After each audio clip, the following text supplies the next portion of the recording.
Hello! Welcome back sa ating YouTube channel. This is Gabby's Vlog. For our latest vlog ay patungkol sa last week's episode ni na Icy Gerard Liza Dino. Malalaman natin ba subscribe to our YouTube channel. Gusto mag-like, shares, comments, at views. Aabot din ng 500. I-support natin sa ating social media account. For today's latest vlog, 394 episode 394 entitled Jessie Corcuera meets Icy Gerard. Here's our vlog.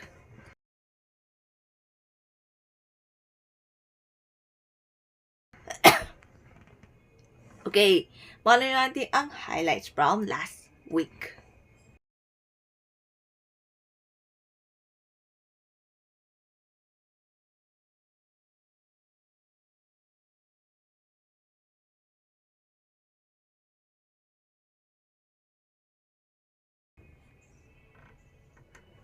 Okay, last week, December 5, ang uploaded video na 9 p.m. yan, December 5, every Friday, ang show na Fire Nice Entertainment titled Talk with Ice and Lisa. Kasi hosted by Icy Gerard and Liza Dino. Ayan. Ang ating guest, si Jessie Corcuera, si Starstruck Season 4 Avenger, and dati siya naging artist from GMA and naging housemate dati sa Pinoy Big Brother. Opens nangyari nung siya'y puntis. Ito, sa show, sa digital show ng Nina Ice at Lisa na top no, opens on the pregnant 2018 nung IVF.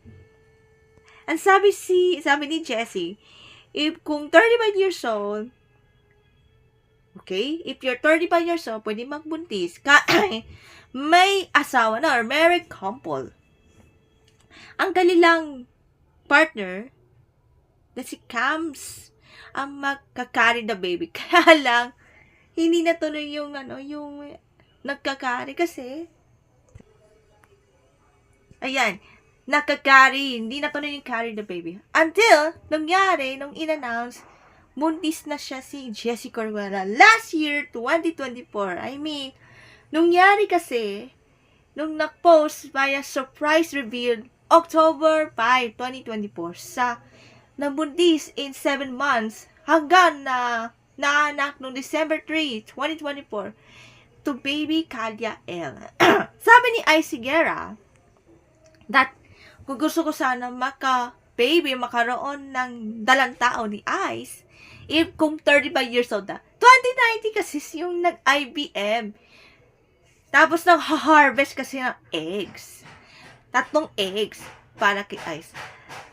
You see your eggs, ang makakarry the baby si Lisa. Tapos, and have a donor. Si Jessie, ang nagdo-donor, si Dutch. Dutch talaga or ni Dutch at nanak na yung Kalia L mo.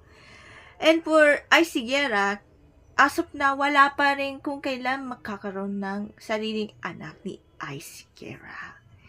Yan.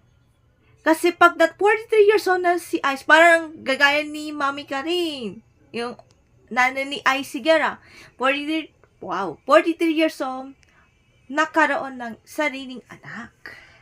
Or firstborn child na si Icy Gerard, formerly Icy Gerard, na punay may karisa.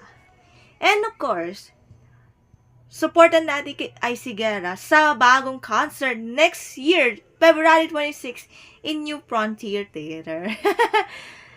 12, the day po, December 12. 12 na 12. 12 to sale.